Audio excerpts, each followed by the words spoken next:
Hi everyone, I wanted to make a video about my newest purchase. It's the Tone King Iron Man 2 attenuator. I bought it to replace my Universal Audio aux box. Lately I've been feeling a little bit let down by the aux box. I've been using it for almost 6 or 7 years now.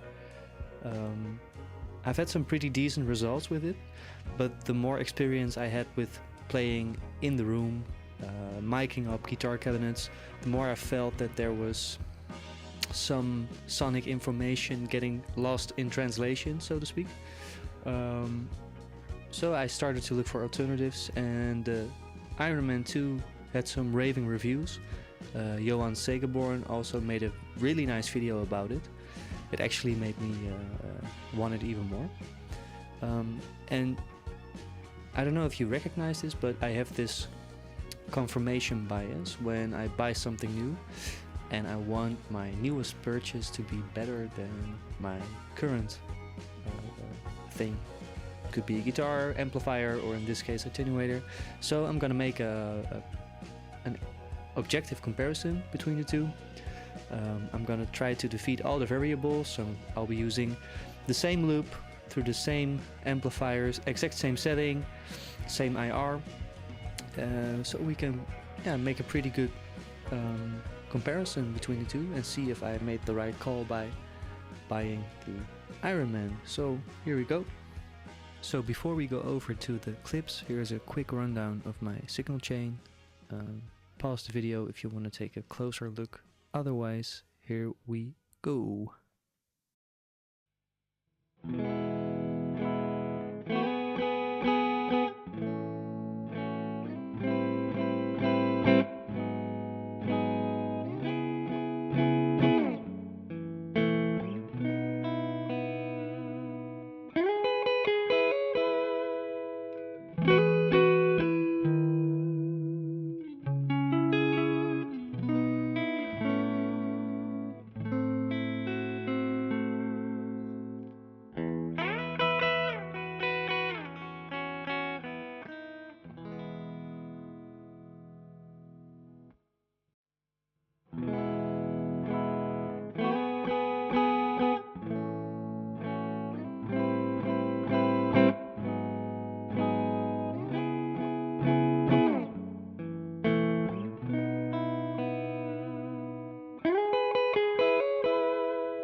Alright, so I believe we have a pretty decent picture of what the clean tones are and the differences between the two devices.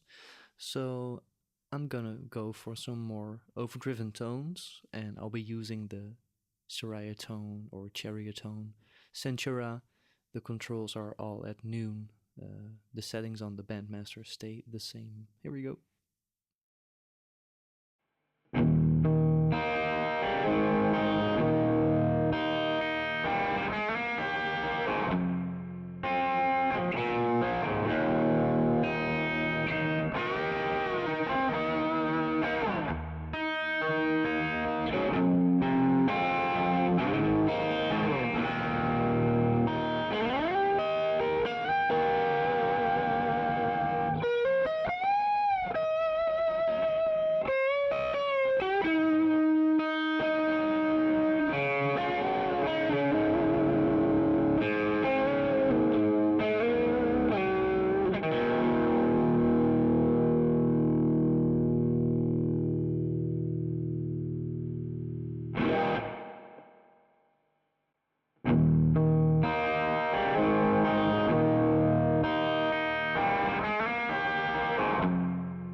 Alright, so I don't know about you, but I've heard a pretty big difference between the two, especially with the clean clips. So let's start with that.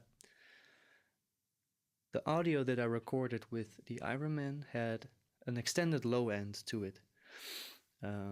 It could be that that low end information is a little bit too much for in a band mix, but I've done no EQing whatsoever. There's no high pass filters, no additional EQ. So this is just the bare information that you get from an amplifier.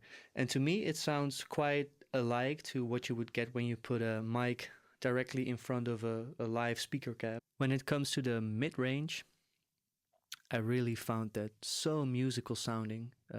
This is kind of maybe a cliche term to use, but when I say musical sounding, it feels like the necessary information that you need to get from an amplifier or from a guitar tone in general resides in the mid frequencies, and there's just this vocal quality to it, which I really, really like about the Bandmaster. And the Tone King did a great job to translate it into the digital realm. And I must say, props to the Tonic Audio guys, because the IR really sounds so good. I've actually had that same cabinet as well, the 2x12 2-Rock, and this is what it sounds like. And also the top end quality of those clips with the Iron King, both with the present switch on and off. Maybe the minus 6 dB cut makes it a little bit too dark, but especially the 0 dB setting, it's a beautiful sound. I really, really like it. I would confidently record with this. Then the you see me smile, like the audio with the aux box, I really didn't like it. And I was kind of shocked by the difference between the two. I actually had to double check if I didn't do anything wrong with my settings or my rig or in the connection, but everything seemed okay. I did the exact same thing. It just sounded so brittle in the top end, a little bit harsh sounding as well, and the mid frequencies were less defined, so a little bit more hollow sounding. And I don't know what happened to the low end, but it just vanished in the conversion with the aux. I don't know what happened. Most of the times I found it quite dark sounding, but yeah, this was something else. And it was a bit better with the built-in speaker simulation, but then again, I didn't really like it. When it comes to the overdriven clips, I had less issues with the aux. I think it sounded pretty okay. Still, I preferred the audio with the Tone King. It had more bottom end, more body to it. The mid-range, again, really shined there, and the top end didn't get harsh. So, yeah, to me, it's quite obvious that I made the right call. So I'll be selling the aux box and keeping the Ironman 2, and I would really recommend it to anyone wanting to try it out. I also had a few moments with the in-the-room attenuation, and that also works like a charm. The extra steps you get compared to the aux are really, really nice. It can get quite bright, actually, when you attenuate in more extreme settings. And then the presence cut comes in really handy. So yeah, there's that. I hope you enjoyed it. If you want more of these type of videos, please leave a comment, give a like and subscribe, and let me know if there's anything you would like to see explored in the future. Have a nice day. Bye-bye.